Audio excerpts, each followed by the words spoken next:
ever get the feeling that everything in America is completely fucked up?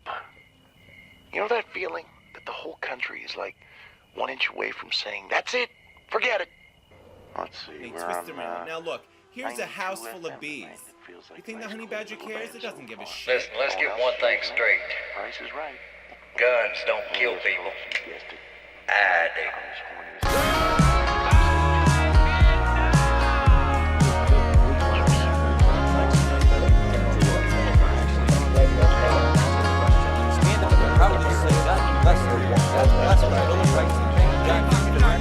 I've got a shame to say I'm proud. Just when I thought I'm not proud of it, I will never. I've got taste.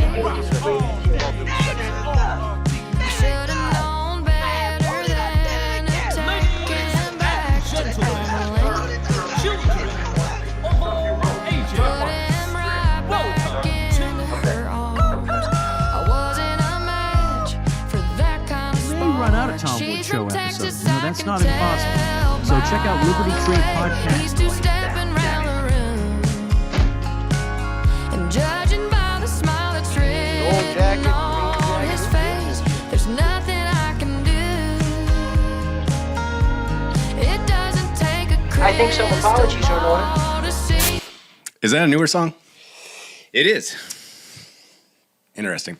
Because I'm noticing a micro trend going on in country music right now. I've heard that Chris Stapleton song like maybe a year and a half ago. The latest Morgan Wallen hit, that song, they all have the Thin Lizzy harmonies on the lead guitar line, which is kind of cool. So there is a trend that I've been noticing popping up in country music where it's they're starting to veer towards like being good. Yeah. And enjoyable. Yes. Which I like. It's a great trend. There was a while where they were not doing that. I don't know if it was intentional. I met this guy, I was working with him. We became friends, and I was, what kind of music you like? He goes, I love everything except country and death metal. I was went, oh. We are not going to be friends. Unfortunate. That was, what's her name? I wrote down. That was, wait for it. Ella Langley. It's a good song. I've heard that on the radio. Yeah. When I was driving around in Houston, it came on. I was like, holy shit, that's a good song. And yeah. You know what struck me about it? One of those smooth listens. It's very smooth, but the thing that I gravitated to was the lyrics and the way that it's telling a story. And I know I'm kind of getting close to the music critic lane right here. I don't mean to be, but the lyrics in that song to me were very compelling because what she's doing is kind of what country dudes have done forever, which is kind of like a self-deprecating tone to the song, where she's saying in the song like, I thought I could make this guy love me, but I fucked up. I brought him back to Texas, and I thought I'd make him fall in love with Tennessee, but I can tell like he's dancing with this chick, and he's going back to Texas, and I'm just sitting here drinking by myself. I totally fucked up. And for a long time, country music has been like ruined by feminism. You know, like I was just gonna say, you're like, the women are starting to do what the guys in country are doing. My first thing that popped in my head, like, getting highlights in their hair and shit like that. Designer jeans. Well, it's like the whole Shania Twain movement. Like, I want a man who will bend down and lick my boots and then he'll like it. You're just like, shut the fuck up with that shit. No man wants that. I mean, respectfully, Miss Twain, you know, if... Maybe we're married, and so it's, you know, darling, Miss Twain, Miss Cowan, Twain Cowan. Gotcha. Maybe, I don't know. It's actually, it'd probably be Mr. Twain, and I would just take, you know, with respect. I appreciate you. Exactly. I appreciate you making just ungodly amounts of money and me never having to work again and you providing this beautiful life that we live. But I don't think your message is resonating with the most of the people in the world. Most people aren't rich millionaires. So you would insert yourself into her creative process just with your own ideas. So you'd be like the country Yoko Ono. Actually, I would be so pussy whipped that I would. And then you come out with your own album. as I'm vacuuming, I'm like, hey, babe, have you ever thought of changing this lyric here to make it a little bit more appealing to the youth? You know, it's corrupted generations of women and men. This feminism, basically, and this song is rejecting that to a degree. It's doing the right thing, which is what country music is supposed to do. Country music is supposed to be cathartic in a way that you empathize, or you feel like the person singing the song is empathizing with you. Yeah. Heartbreak, you know, drug addiction, alcohol addiction. Working man. Yes. Drinking his life away. Yeah, working your fingers to the bone and not ever getting ahead. Like, you hear country music and you're like, God, I'm not alone in this. And she's hitting that with this instead of the, you know, the feminist thing with like every man should bow down and worship every woman. Yeah. It's like, so anyways, that's speaking of Texas. It's a great album too. That's a single. It's not on an album, but her first album is just full of fucking What's the name again? Ella Langley. There's a song I skip around on the radio when I'm driving. It's not a hit like it was like last year. It was like one of those mega hits you hear all the time. Yeah. And I heard it. It's always stuck in my head. I'm like, God, it's such a great song. I can't figure out who it is. And it came on.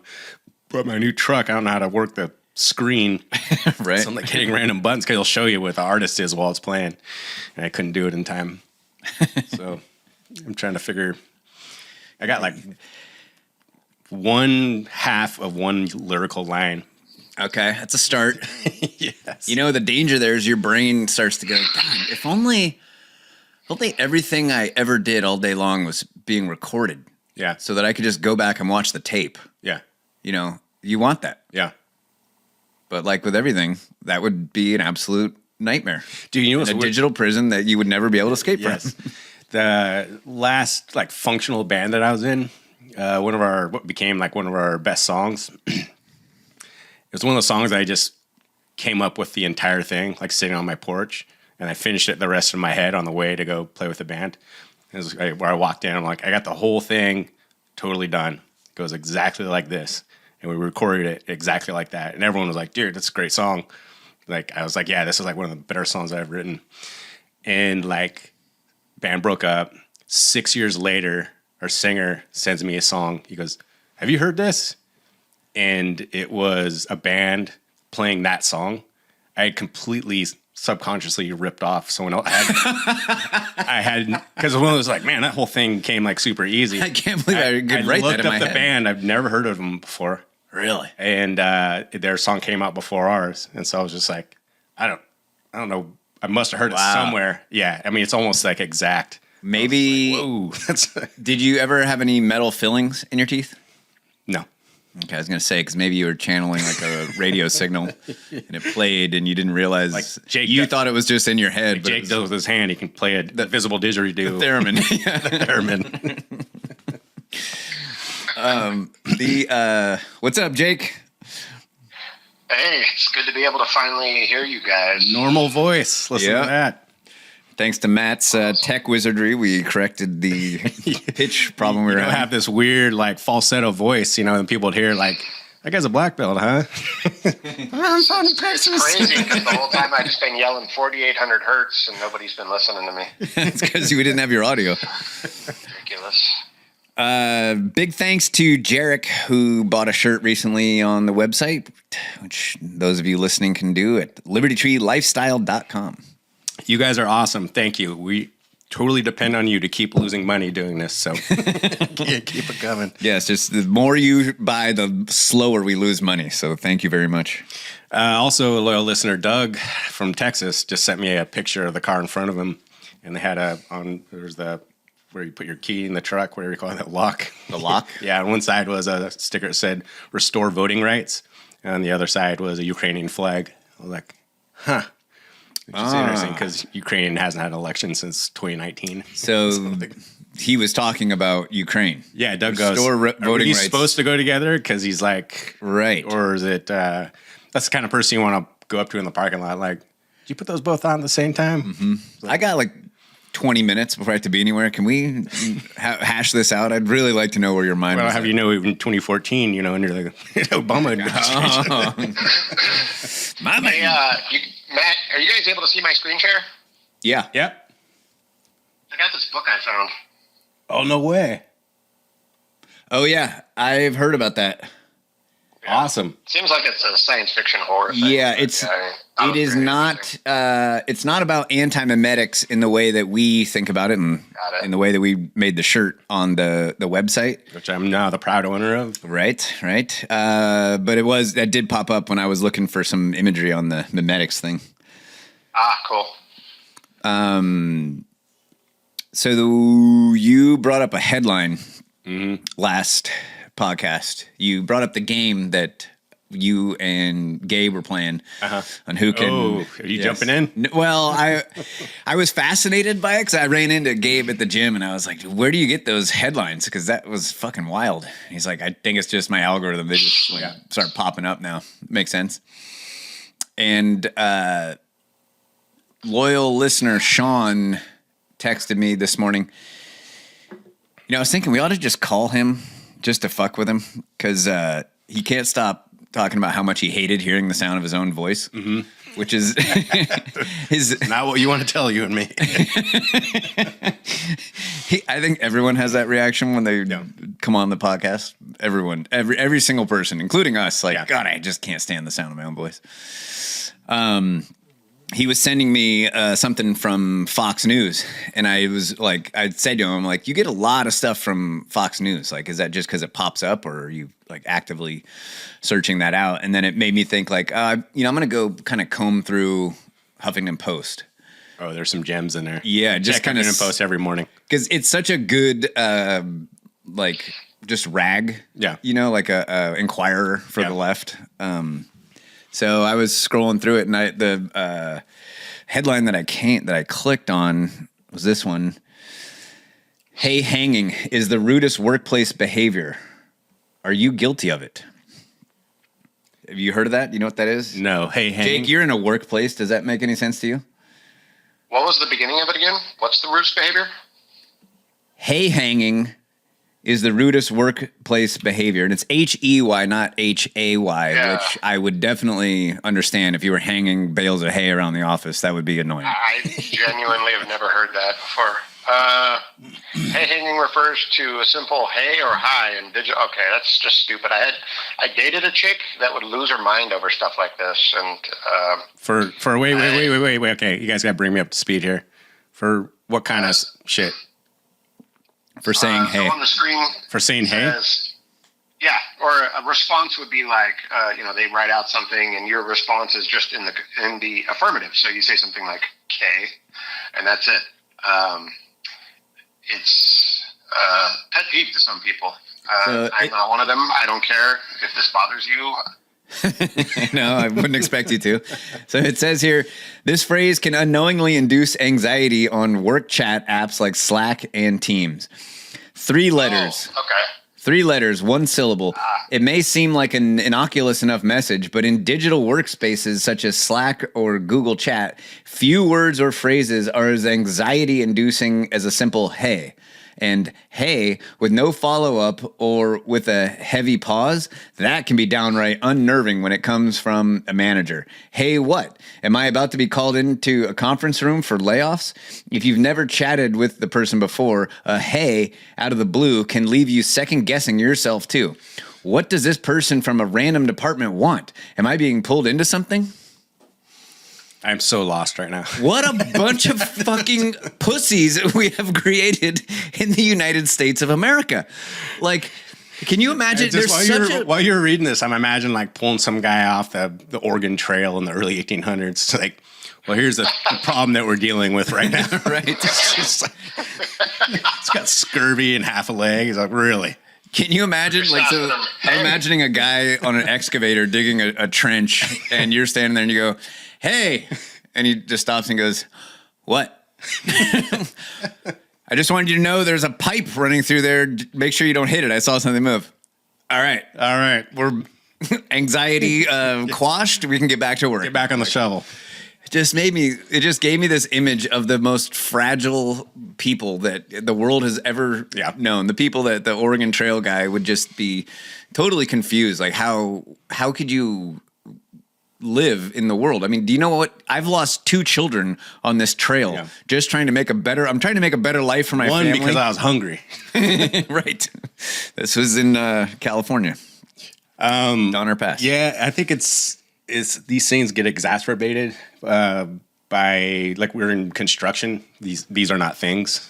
Correct. And but we're kind of immersed in that world, and then we hang out with other people that are in construction or at an MMA gym where that's like also not really a thing. It's like it's almost like you're dealing with a different species, this veal calf nation that's going on around you. Yeah. And so you see stuff like this, you're just like, that can't be real.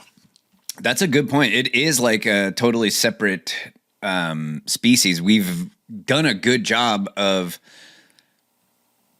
bisecting our society. Yeah. You know, there's men, and that includes some women, and there's women, and that includes a lot of men. Yes. Like that's the division in our society. It's between men and women. Yeah. And that's not gendered specific. No. Right? Yeah. Yeah. That's funny. Yeah. I had said something about the chick brain, and my wife goes, "Hey, like, don't say that kind of stuff." I was like, "No, it's non-gender. No, you don't have specific. it. You don't have it. You're wired like a dude. That's why we get along so well."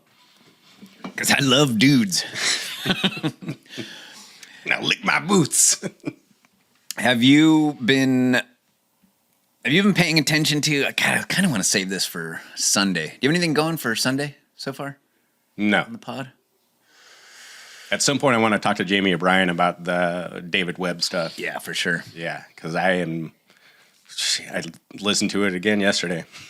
Did you? Yeah, dude, Wow. I can't get enough of it. Yeah. It's Have you listened to the interviews with him? I've seen some in the past because a lot of stuff we brought up like a year ago or something like that. Yeah. So I think that's where I originally found it. Right. And then I was telling you, I was listening, I was like, oh, this was the guy. I was like, I took a bunch of this guy's stuff and we talked about it. I know. I was like, now I don't think I ever had the name in my head. Yeah, if you just dildo David Webb interview, there's a lot of good stuff because he goes into a little bit more detail than just in that documentary. Well, I'm going to do this then. Have you been following the Minnesota fraud?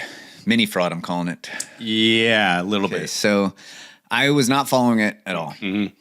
And it just kept kind of popping up. Yeah, so to paint harder and harder to ignore. Yeah, to paint the background, this guy, he was like a no-name social media journalist, like guerrilla journalist. Nick Shirley, I believe his name is. Yeah. And then he went to he got it from a guy that lived in Minnesota, like worked downtown, and was just noticing, he goes like, seems like on every block there's a daycare that I keep walking across, and they're all closed all the time. I've never seen any kids anywhere. Right. This guy, Nick Shirley, got wind of it and went out there and just started knocking on doors, asking where the children were, if he could enroll his own kid. He was denied. He was asked for, like, can I get like an application? He's like, nope. A lot of them, they just called the cops on him and got him out of there. Yeah. Yeah, it's very, very fraud-esque right off the bat. Yeah. And so I think his videos have gotten over 160 million views now. Right. Which is kind of interesting, which I want to talk about later because we're going to do a year in review today. Yes, cool. But we have to start asking our questions, like, what is journalism? What is media at this point? Because the model is changing. You look at what he did, and he brought this to the attention of hundreds of millions of people. Yeah. And then you look at CNN following up on what he did, trying their hardest to discredit him. It's and funny all they can do is actually lend credence to what he's doing. Because I don't know if you saw over the target. Did you see CNN calling the daycare places? They're like, No. we reached out to like 11 of the daycare places. Only one answered the phone, and we asked them these series of questions, and we didn't really get a good response. Yeah. Like, okay. It also showed because now it's gotten, because they're all fucking fake. Yeah, now it's gotten so big that they just can't ignore it. But they try to ignore all the mainstream media, and they had this list of the Somali daycare fraud scheme was not reported by CNN, ABC, CBS, New York Times, Washington Post. I mean, just this huge list. And then they go like all of this list, which is like 20 mainstream media outlets long. they all went wall to wall with the Elon Musk Nazi salute. Right. The breaking news. Yeah, the breaking news. Yep. Well, this is what I was thinking. Dave Smith kind of touched on this, and it got me thinking about fraud in general. And it is a really, the point that he made is that we see fraud all the time, and we are desensitized to it because that's just part of our existence. It's part of what we, like in California, we're the best example of that because by a lot of accounts, the fraud that's happening in California just dwarfs Minnesota. Oh, yeah. And it makes sense. I mean, our economy is so much bigger. There's so much more at stake in California, but it all hasn't come out. But when we hear that, we're just like, what are we up to in California with Gavin Newsom? They're doing like a journalistic audit. It's like $76 billion. $76 billion is just missing. Yeah. Has been fraudulently dispersed. You know what's the worst thing about these fraud things is that it creates it shifts the Overton window like within the zeitgeist of the amount of money. But if you like really, you have to like repeat that number. You're like $76 billion gone, like just disappeared into thin air. And we're so used to such like extravagant and large numbers. We go like, 20 billion there, 40 billion there, 4 billion there. Yeah. And then you see like the Smalley fraud scheme and you go like, yeah, this one daycare got a grant for like $1.4 million. And you're like, that's not that much. It is a lot. That is that much. Like, don't gloss over it because they're used to fraud being done on such a large scheme on such a grand scale that you ignore this other stuff, which is also fraud. 100% correct. So what is fraud to begin with? Fraud is when you take someone's money for doing something and you don't give them what you agreed to give them for that money. Yeah. Right. Basically, that Merriam-Webster says it's an act, expression, omission, or concealment calculated to induce another to part with something of value or to surrender a legal right. So you're taking something from someone and then you're giving them back something that's not what you agreed to. So it's like you talking about fraud or contracting, right? Well, it's like you pay someone to put a metal roof on your house, and they put a cardboard roof on your house, right? And then it rains and it just disappears, and you're like, what the fuck? Like you're supposed to do metal, not cardboard. Or there's that great anecdotal tale, which who knows if it's true or not, about I think it was around here, the sprinkler contractor who got paid to do the sprinklers. And he waited until like the house was all done before he went and installed his sprinklers. And all he did was just glue the heads to the ceiling. And then never put in any pipes or anything. I don't know how that actually would have worked, but regardless, it's you're taking people's money and you're not giving them what you promised. In contracting, there's a pretty easy solution to that. Yeah. You sue the person. Yeah. Or you call up Moose and Rocco and have them come over and help him find his fucking checkbook. Hey, Moose, Rocco, help the judge find his checkbook. But the thing that Dave Smith got me thinking about is, if that's what fraud is, then what do you call it when you give money to the government based on this social contract, this agreement, this unwritten agreement that they're going to fix the roads out in front of your house. Right. And then you walk out in front of your house and see a bunch of fucking potholes in the road. Or you give your money to the government and they're supposed to make the kids smart and the kids just keep getting dumber and dumber. Yeah. By the Merriam-Webster definition, that is fraud. Yes. Every single tax dollar that is taken from us and not used to the extent that it's supposed to be is fraud. And why in God's name would we ever think that it was a better idea to give our money to a government to do these things that we need to have done than just to give it to the roofer to put the roof on the house? Like the equivalent is that you're giving money to this bloated, lazy, inefficient organization, and then they're supposed to hire a roofer to put the roof on your house, except that in the case of schools, they're not hiring a contractor who has experience doing roofs. They're hiring a government employee to put the roof on, or in that example, to teach your kids. Right? Can you think of a dumber system. I mean, it's absolutely fucking retarded, but we become so desensitized to this idea of fraud, like we were saying before, that it just doesn't register to anyone anymore. But you are actually being frauded by the government over and over and over again with the tax money that they steal from you. What's different now with this Somali case in Minnesota is, one, the scale. Yeah. Like the acuteness of this fraud is so great. It's like all of a sudden, all of these daycares are 100% fraudulent. They're fake. Yeah. There's no kids in them. That's just an address. And they're taking billions and billions of dollars from the taxpayers. And it's just kind of in your face. The other part of it is that there are Somalis doing this. Yes. It's not Americans defrauding Americans. Yeah. It's people that aren't from this country, came over here on some bullshit temporary protected status, and they're here stealing our money and getting rich on it. And so it's this outsider feeling that we all have. Wait, I got this. Okay. Don't be racist. Thank you. It is not...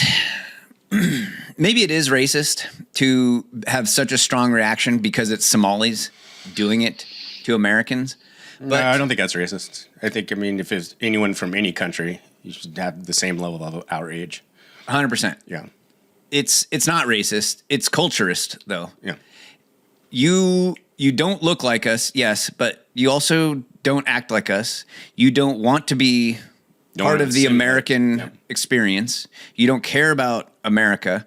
You're not actually doing things with this money to try to improve your community or your lot in life. You are just doing it to take from us and to give to other Somali people. Mm-hmm. And that is just a fucking outrage. And everyone knows it. They feel it viscerally. Not everyone. There's a lot of people on the left that immediately I don't know if this is some white guilt thing or whatever, they immediately jumped to the size of the Somali daycare centers. Did you see that one tweet? It was from, I think he was a writer for the New York Times, saying like, hey, at some point, these people going and randomly knocking on doors, like we're going to have to get into some stand your ground laws. Basically suggesting, okay, yeah, like these people should just Second Amendment shoot rights that guy. for Somalis. Yeah, right. I was like, wow, that's a weird knee-jerk reaction for this situation. Here's someone else that doesn't think that way. Did you hear about this judge in Minnesota that threw out the... A big reversal in a $7.2 million fraud case in Hennepin County. The judge has thrown out the jury's guilty verdict. This is a case Lou Raguse has been following since the beginning. The judge's actions could make it harder to prosecute state fraud cases in the future. Lou? Julie, it's extremely rare for a judge to reverse a jury's verdict in a criminal case. Jurors I spoke to today told me it was not a difficult decision to find Abdi Fattah Youssef guilty in a Medicaid billing scheme, and they're surprised by this development.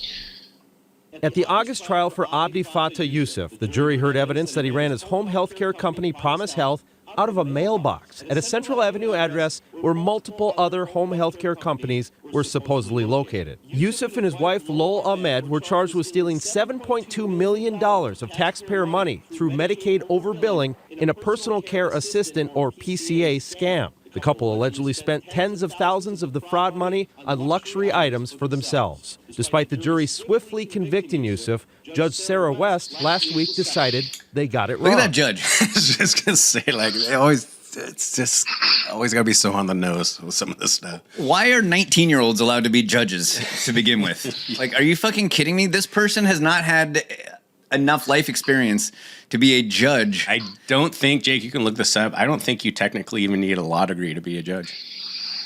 Really? Yeah. I would like Jake to look that up. The thing that it's the thing it's that's just moving when they people, look like this, it drives me crazy because it's like this is where you start to get into the simulations conversation in your brain.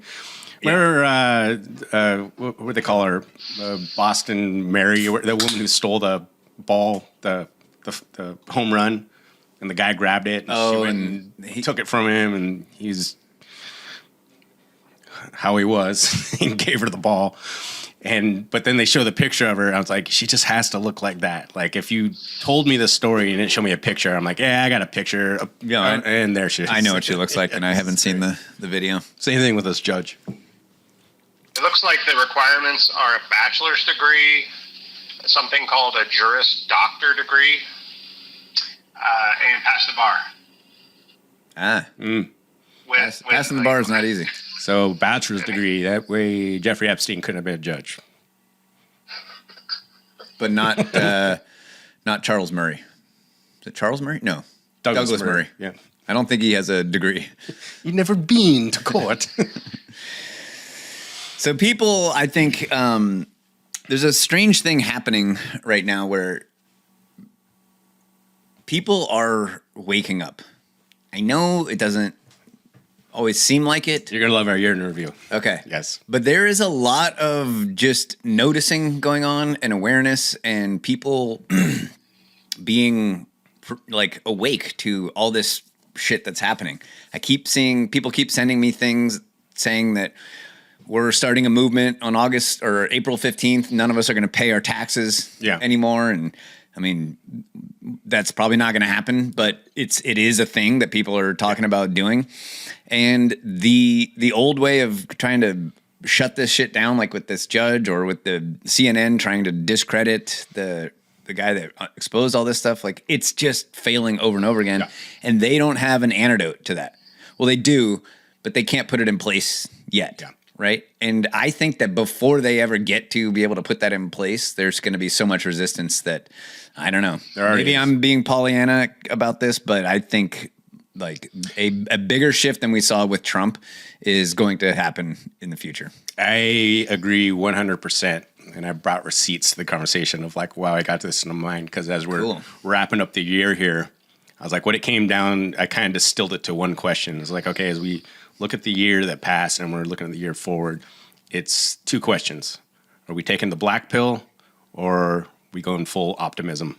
Mm-hmm. And I started listing out everything in my head, driving in silence. I'm like, okay, like this happened, this happened, this happened, this happened. And I kind of put them all together like in an equation. I thought about them. Like, dude, things are looking good. Things are looking really good. Nice. Yeah, I was pretty stoked. No more taxes. Woo! I love it. Let's do that. But can we take a quick break? Yeah. Cool.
You know the World Cup's coming up?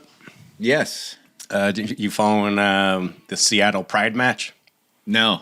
Yeah, so one of the events is going to be, so what happens is they establish a location And then Seattle decided they're going to call it the Pride match because they're Seattle. And then you find out through a draw through FIFA of what teams are going to play there. Yeah. And they drew Egypt and Iran. Yes! Thank you, Lord. Now they're trying to cancel the event. Are they? Yes. What a bunch of pussies. What a bunch of fags. Come on. You said it was the Pride event. Let's go. Egypt, it's technically homosexuality is not a crime, but it's considered indecent public behavior, and you can be prosecuted for it. Misdemeanor. Iran, they give you the death penalty. Okay, that'd be a felony. Yes. Wow. Oh, comedy writes itself. All right, 2025, year in review. You're the Deagle. So there's still 6 hours left. Everyone could die in 6 hours. The more I thought about this, because you were talking about that, a lot of the stuff that we're talking about is like you're kind of sticking your thumb out into the wind and going like, I'm just kind of sensing this thing going on. You know what I mean? Like what's the zeitgeist kind of doing? Yeah. You know what I mean?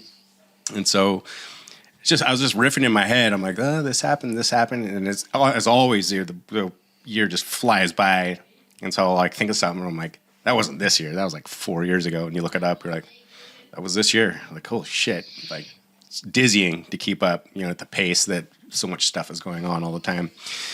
And I came to the conclusion in my head because what I was talking about is this going to be black pill or optimism, and you don't want to be black pill guy because you're then essentially kind of giving up in your head. Everything's fucked. Not manly behavior to be black pill. It's not how you want to go through life. Yeah. And you don't want to just cherry pick little things because you need to go, even if you're getting kind of black pillish, I'm like, I still have to know about this stuff because you need to know like what's going on.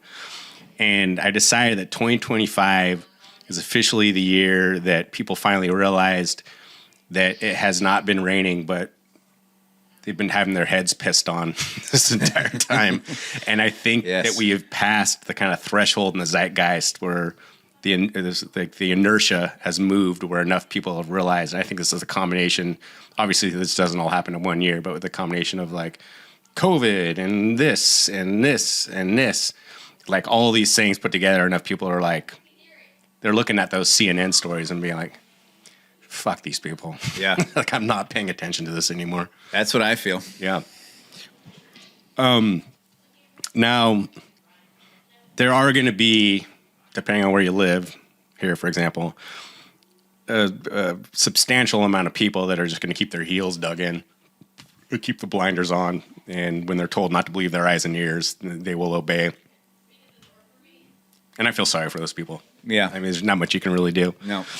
So the first thing... It's like a raging alcoholic. Like, they have to help themselves. Yes. You can drag a horse to water, but you can't make him drink. Uncle Jim used to say, you can't drag a horse to water, which he had horses, so I believe he was probably correct in that. Guy's always so goddamn pragmatic.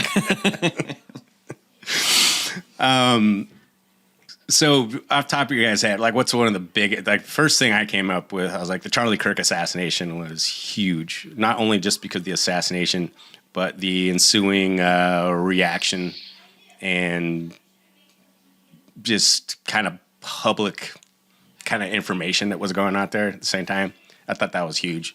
Yeah. I've always kind of felt, I've had an inclination in my mind that, yeah, I think we're kind of there as a country, and they shot him, and he sees people like celebrating. I'm like, right. I didn't want to say it out loud, but this is not good. That's the biggest thing about the Charlie Kirk assassination. Yeah. I think time will prove that the biggest point was not that, oh, the leftists are violent and want to kill the people on the right because the people on the right are so righteous and the leftists are such devil worshippers, right? Despite what the Jack Posobics of the world would tell you is the biggest takeaway. Yeah. The biggest takeaway is that the act of speaking freely is the biggest threat to the powers that be. And part two of the biggest takeaway for me was the just seeing the reaction from the people who are mostly on the left, just celebrating the fact that this guy was murdered in cold blood. Yeah. So even if they didn't perpetrate this act, not internally celebrating, but going online and celebrating it. Oh yeah, and not caring where the consequences might fall.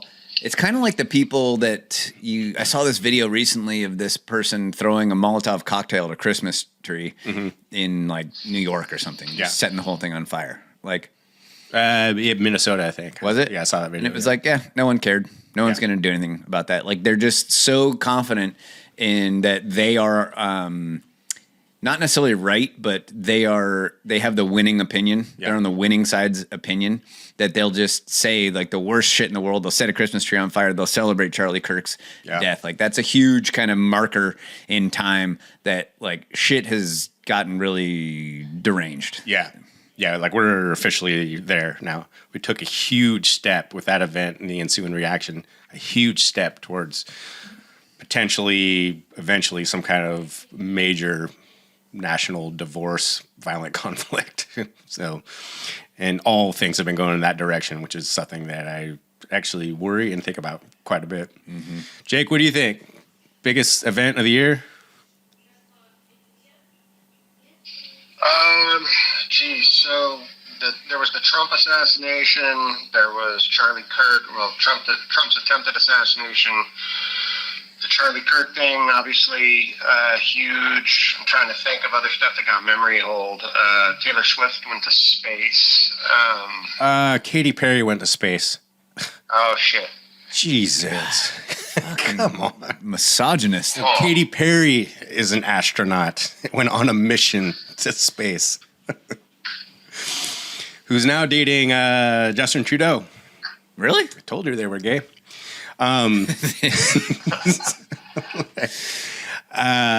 Okay, listen to this. Nothing really happened, I guess. Yeah, so Kelly, let's say that you come up to me one day and you're like, I think you should buy a new truck. And I go like, okay, like why? You're like, well, get like a big truck, then I can use it. Somehow like you're going to benefit from me buying a new truck. Okay. I said like, okay, I'll think about it. And you're like, you're a contractor. You go, if you buy a new truck, I'll give you a job. I'm like, okay, I'm in, right? We do it. So you give me a job, doing the job, hanging out. A couple weeks go by, and you go, so where are we with a new truck? I'm like, I'm just about to show up to you. Just need a little more time. You're like, no problem. A couple weeks go by. Hey, so where are we with that new truck? I'm like, all right, you ready to see it? Check this out. Follow me.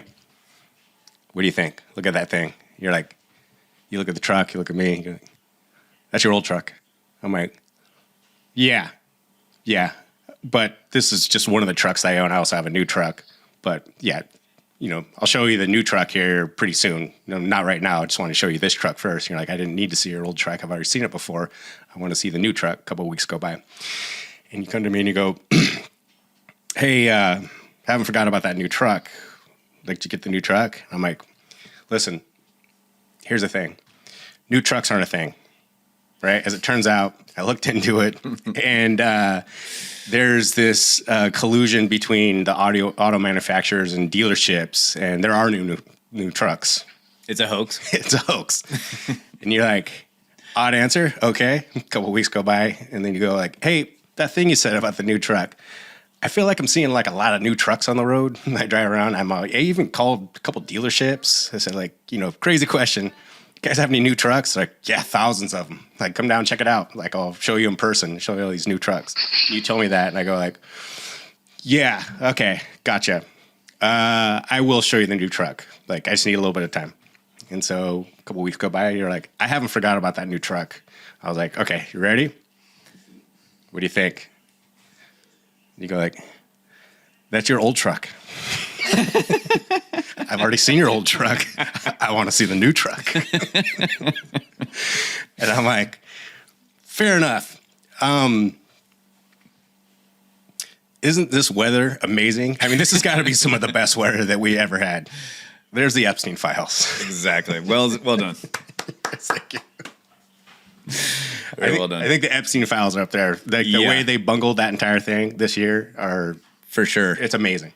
I think that the very rapid decline of the Trump presidency, if you could call that an event. The bloom is off the rose of the Trump presidency. Oh, and just dying so quickly. Yeah. And we're only 1 year into his presidency. I mean, it's really wild how someone could just take the most inspiring and reason for optimism campaign and message that we've heard in forever, in our whole lifetime. Yeah. And just completely waste it. Yeah.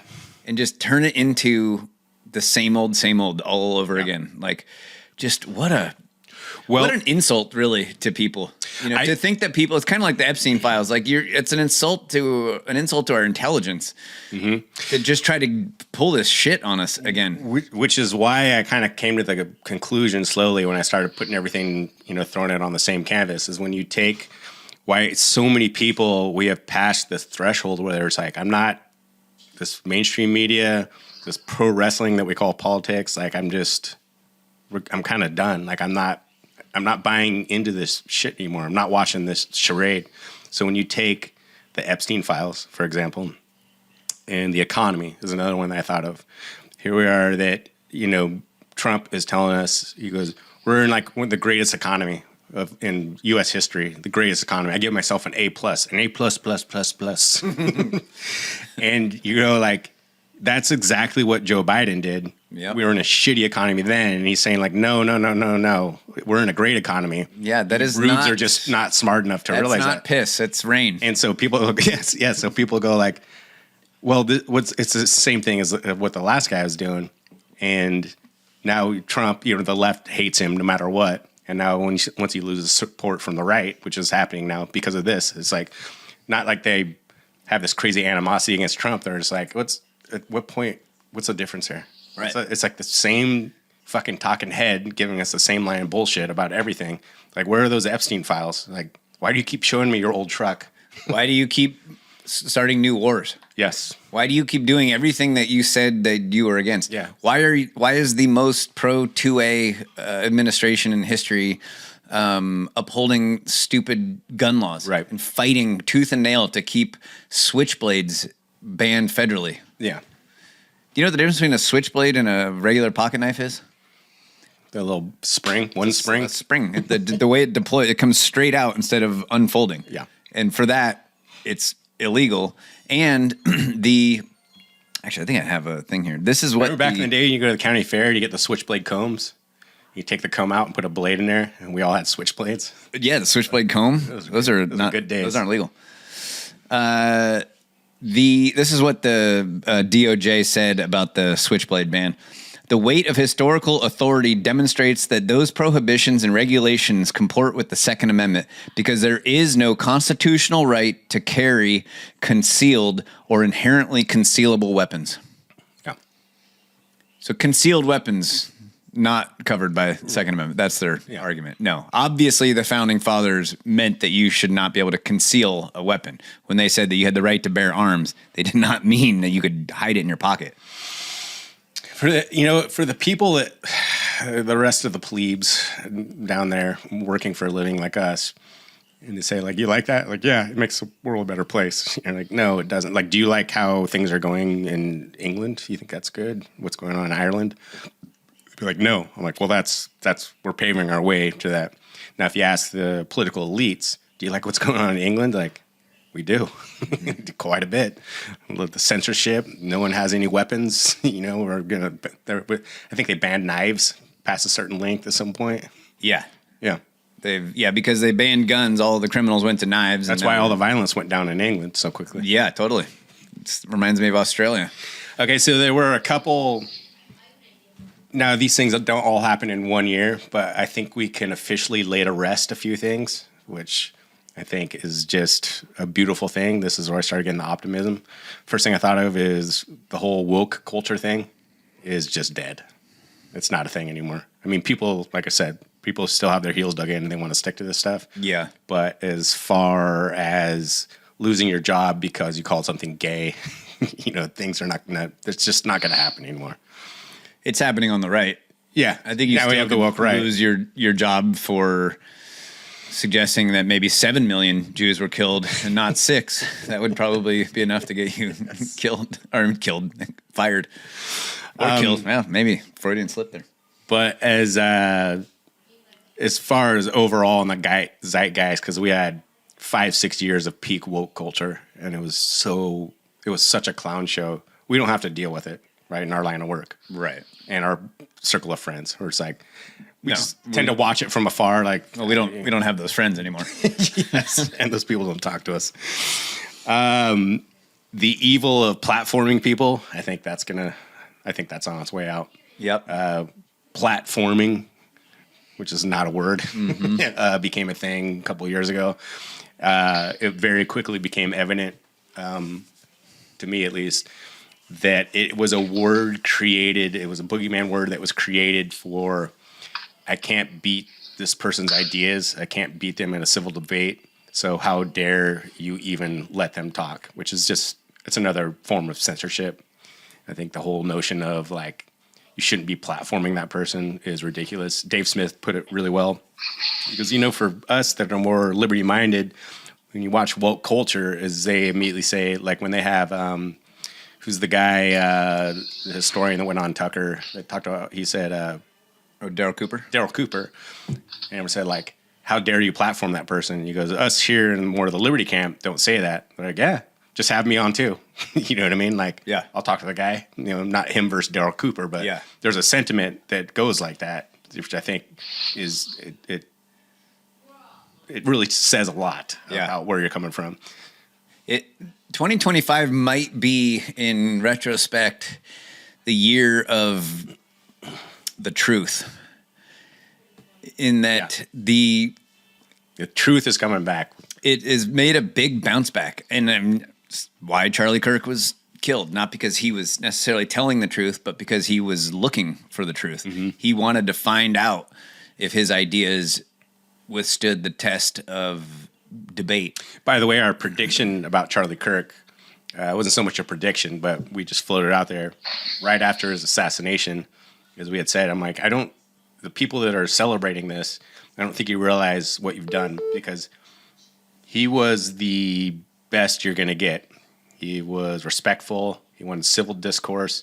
He went behind enemy lines to have discussions with people, and you couldn't beat him, you know, in the arena of ideas. And so you're celebrating him being killed. I was like, when you do that, the reaction is going to be like, okay, we tried the nice guy thing, and now you're going to get a Nick Fuentes. Where's Nick Fuentes now? Yeah. Bigger than ever. Yep. More people are watching Nick Fuentes than any mainstream media channel. Yeah. And he says some unhinged shit. I'm like, the truth is what's kind of steering the people on the right who voted for Donald Trump and rejected the woke culture and everything. Yeah. It's like, no, we want the truth. We want the Epstein files. We're not Trump sycophants. We don't care about Donald Trump. We care about the truth. We thought Donald Trump and Kash Patel and Dan Bongino and RFK Jr. and Tulsi Gabbard, we thought they cared about the truth too. That's what they told us. Yeah. Turns out the only people in politics that cared about the truth are Marjorie Taylor Greene and Thomas Massey. Yeah. So we're with them. Yeah. And we reject any form of censorship, because what censorship is you can't have the truth and censorship living side by side. Because even if the truth isn't being censored, the fact that other things are being censored means that we can't know if they're true or not. Right. So even falsehoods have to be allowed to live, so that they have to be exposed so we can know if they're true or not.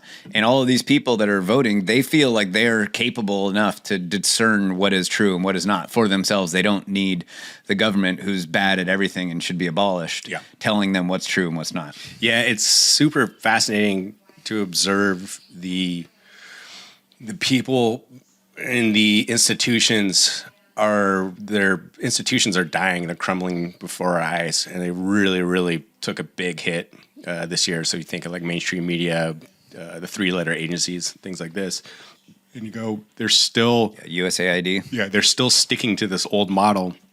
So as it pertains to censorship, which you brought up, I was like, it doesn't work anymore. You guys can't shut people up.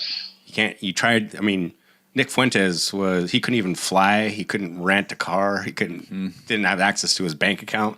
They tried everything, and he's bigger than ever. I was like, when you do that, it's like in the 80s, putting the warning label, the PMRC warning label on an album. Like, it just guarantees they're going to sell another 50,000 albums. It was a blessing for those albums. Yes.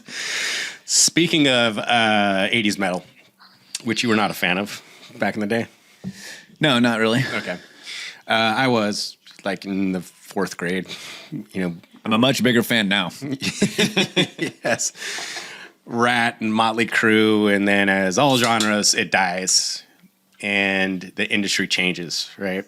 And now this other thing is now what everyone wants to hear. Think of grunge, right? Oh, I thought you were going to say Mr. Big. There was that brief window in time where it was aimless. And so it was the 3-chord hair ballad. Yes. Every rose has a thorn. Yes. Shit like that. I feel like that the industry goes in cycles, and before they find the new thing, for like a solid 2 years, they're like, I don't know. Yeah. Hootie and the Blowfish. What do you think? Spin Doctors? Who likes Dishwalla? And then those bands try to stay relevant. The times have changed without them. And so you see like Motley Crue wearing flannel shirts, and they come out with a grunge album, and it's just like the most cringe thing. You're like, oh, dude, you're like a 45-year-old millionaire. Like, yeah. Why are you dressing like a barista from Seattle, and you got your guitar all low all of a sudden? And it's like embarrassing to watch. I think that's what's going on with the mainstream media right now. Oh, totally. Yeah, Yes. good analogy. It's because, and here's the evidence for that, is their last grasp of that is they held on to their institution. Like, no, like, we're MSNBC. Like, you get the facts from us and blah, blah, blah. And it was like more and more people, this is evidenced by viewership. Just goes down, down, down, down, down. Mm-hmm. Theo Vaughn, Dave Smith, Joe Rogan, just like getting 10 times the number that any show that costs $20 million per year to pay this real life Ken doll to deliver the news. And people are going like, I don't need, like, no, you guys are just lying all the time. There's too much information out there. There's too many people countering what you're saying. And with enough hindsight, we see they have the track record that like they were correct. I'm going to keep listening to them. Hence these independent like platforms and, shows on Rumble and podcasts just get like bigger and bigger and bigger. Yeah. And much like how Motley Crue puts out their grunge album in the early 90s, everyone goes like, this is not cool. As is like the kind of death blow was mainstream media gave one last kind of pitch where they go like, Kamala Harris is going to, she's the new person, blah, blah, blah. And it's like she lost every swing state. And so their reaction is like, okay, we need to do the new thing. And what did they say? We need a Joe Rogan on the left. Right. So we're all like, Tim Waltz, everybody. Here's a picture of him like duck hunting, and he's working on a car. And we're like, no. Yeah. Like, okay. Gavin Newsom has got his own podcast now. And everyone went like, no. No. If you think about it, like all those names that you listed off that are getting big, they're all comedians, right? Yeah. And what makes a comedian, because I've thought about this before and it makes no sense. I mean, it makes sense, but bands can cover other bands' songs and you like it because they kind of put their own spin on it, and they could do it poorly and you wouldn't like it, but for the most part, or they can play their same songs over and over and over again, right? And in comedy, you can't do that. Once you hear the joke, like you can remember it, but you wouldn't go see a comedian give the same set again, right? And if a comedian told another comedian's joke, it wouldn't work because the currency that comedians deal in more than bands is like pure authenticity. Yeah. You have to believe the comedian. Even if you don't necessarily think the story he's telling you is a true story, you believe what he's telling you as a true experience that we've all kind of shared before. Right? Yeah, and they typically have like an individualistic point of view that puts their act together. Yeah. Like, that's what I've always made the distinction between different comedians. It's like, he's got this like Jeff Dye like kind of comes from this angle, and Ron White is kind of this guy and everything. They're all hilarious because they have their own kind of unique take on different situations. But the authenticity, I think, is the thing that they trade in the most. And comedy has come into its own too. Not going to say that year 2025 is the year of the comedian because it's been happening for a while now. But there was a period where comedy was not as good, and I would theorize that that's because it wasn't as authentic. Yeah. And Andrew Dice Clay was great, but it had a shelf life that was short because it was kind of like, okay, are you really this guy all the time? Like it was just kind of too much. Like you started to kind of question it. A Dane Cook, just mega huge for like 2 years, and then just disappears. And so the point of me bringing this up is just that like this is where we are as a society right now. We want the most true, honest thing possible, and comedians are the artists who deal in that medium. Right. Musicians and actors and stuff don't the way that comedians do, and that's why I think comedy is so huge right now. I think that also, I was thinking about this a lot today, is that because we've been talking about this, the institution, the model changing as it pertains to media. And I was like, the biggest thing that they have on their side, so you talk about like Clint Russell and all these kind of independent podcast people. It's like they benefit so much, just like a band does, by they just don't give a fuck. Yeah, we can talk about whatever. I'm a comedian. Like I can say whatever. I'm not here. You know what I mean? I didn't fill a job application to do this. I just put a microphone in front of my face and I just say what's on my mind. And if you look at the inverse of that, so like your CNN model, your MSNBC, your Fox News or whatever, you don't take a Don Lemon and go like, we're going to give you $20 million a year. Go say whatever you want. Yeah. And by the way, half our ad revenue comes from military industrial complex and big pharmaceutical companies. Like, yeah. And here's what you'll be saying. Right. But say whatever you want. Yes. They are working within the confines of this corporation model where they're only allowed to talk about certain things. So it goes back to the truth thing. It's just like, well, yeah, it's so obvious that these guys can say whatever they want, and they go like, yeah, I was wrong about that other thing. Like who gives a shit? You know what I mean? I'm actually a comedian. That's my main job. It's one of the greatest things that's ever happened as far as the dissemination of information. I agree. Okay, let me ask you a question. Yes. Would you believe that there could be podcasts out there that are sponsored by the feds? Yes. FBI, CIA, intelligence. Yes. Right? You think that's possible, right? Yes. Would you say it's likely? Yes. Okay. These podcasts would be very well funded, I would think. Okay. Right? Yes. They wouldn't be like, obviously we're not feds. Yeah. Because we don't have any money. Have no money. We lose money every time we do this podcast. And it's just, if you were trying to, the reason that you would be sponsoring a podcast as a Fed is to try to get out the information that you want to get out. Yeah. Right. Going back to kind of the MSM thing. Yeah. Like Don Lemon is, he's there to give a message that he's told to give. He has a story to tell you. An approved story. An approved narrative. Yeah. Exactly.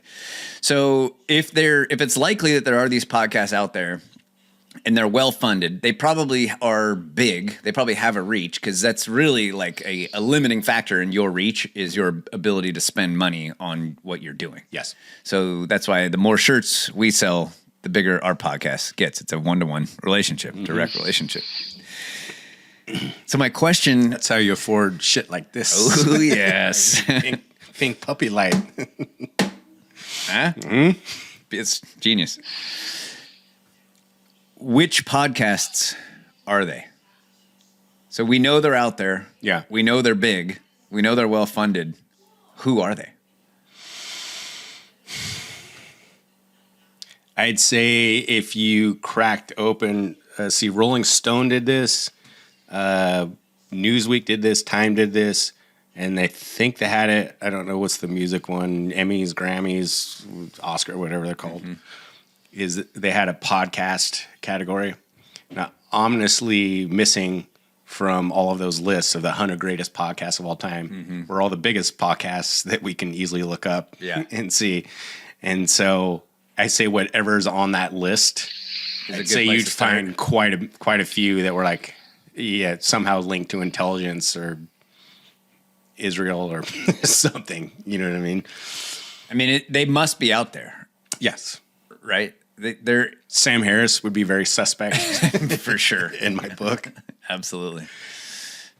Yeah, I just thought that was interesting. I started thinking about it. Like, we distrust certain podcasts sometimes. Mm-hmm. And then, you kind of just do your math on it and you kind of decide whether they're legit or not. Yeah.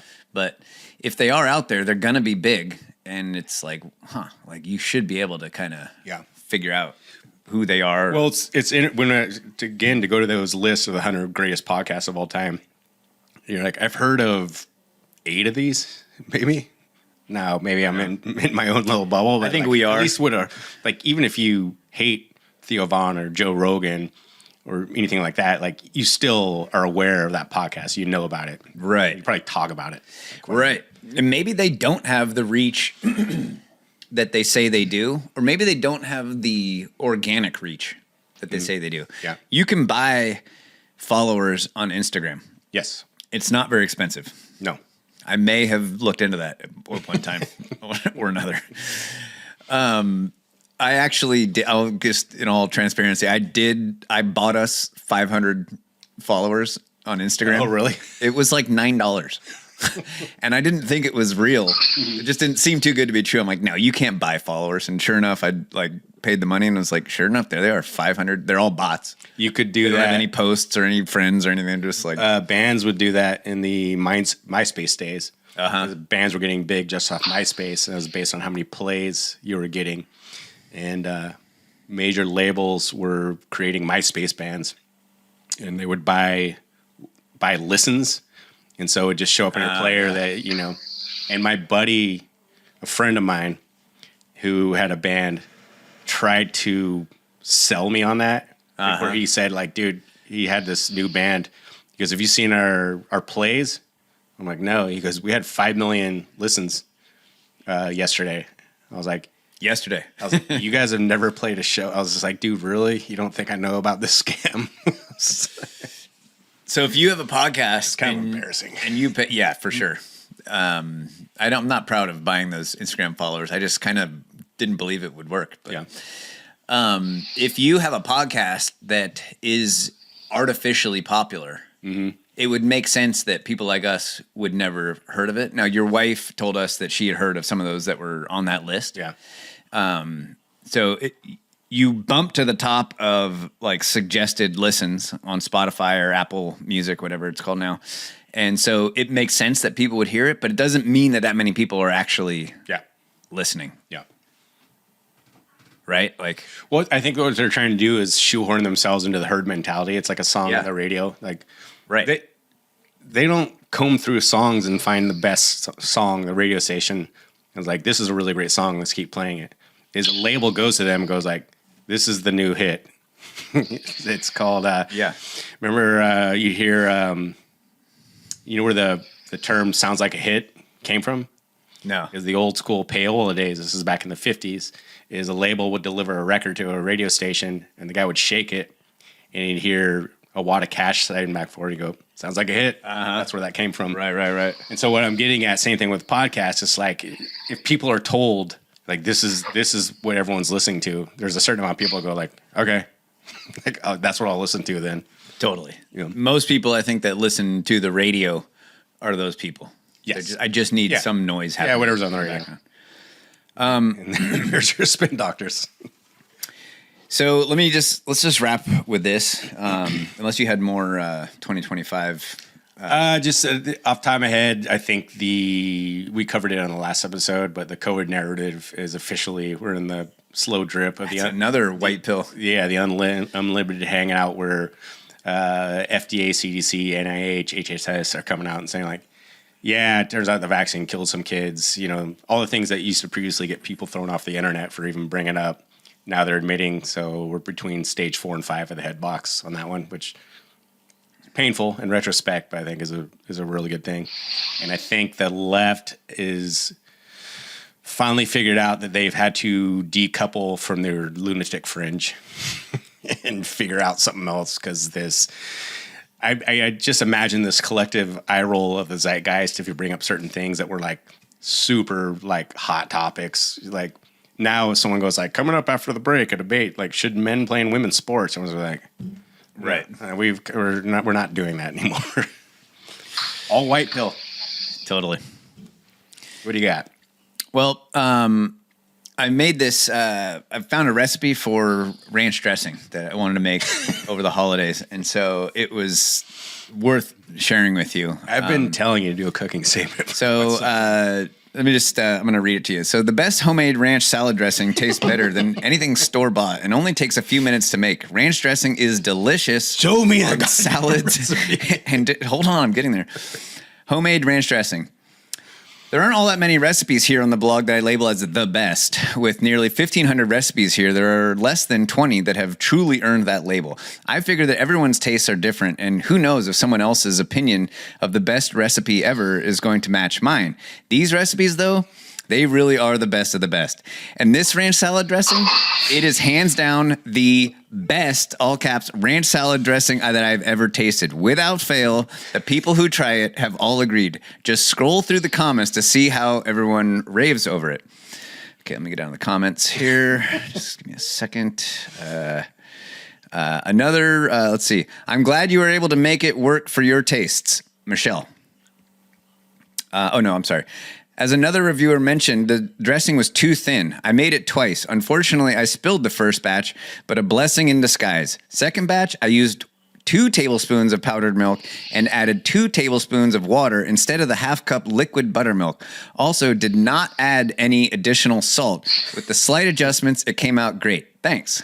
I'm glad you're able to make it work for your taste, Michelle. Does anyone know the shelf life of a recipe once made? Thank you in advance. This will last in the fridge for as long as dairy ingredients are good for. So as you can see, people are raving about the salad dressing. Okay, so ranch dressing recipe. Plenty of garlic, dill, and other spices make this a memorable ranch dressing, just thin enough to pour smoothly without becoming too liquid or watered down. The creaminess of the dressing is well balanced by the tang of the fresh lemon. This dressing has a permanent place in my refrigerator for almost 5 years now. My kids reach for this ranch dressing or our homemade ranch dip, which is another recipe linked right here, at least once, if not twice a day to eat with fresh vegetables. Most nights, I set out our produce boxes and a bowl of this ranch dressing each day as I'm getting ready to make dinner. The kids happily snack on vegetables for half an hour or more while we chat and cook dinner. Okay, now we're getting to the heart of it. Okay, ranch dressing. This is easily the most popular salad dressing I make. We have friends that insist I bring this homemade ranch salad dressing along every time we get together for a meal. Everyone who has tasted this dressing has convinced at first bite that they need to make it for themselves. This recipe has become not only the most popular salad dressing on this website, but one of the most popular recipes overall. After all, what's not to love about the best ranch dressing you'll ever taste? How to make ranch dressing. Combine the mayonnaise, sour cream, and milk in a small bowl. Jake, I'll call you later. I got something. What are you calling? And whisk until smooth. Add the dill, parsley, chives, onion powder, garlic powder, salt, and pepper, and fresh lemon.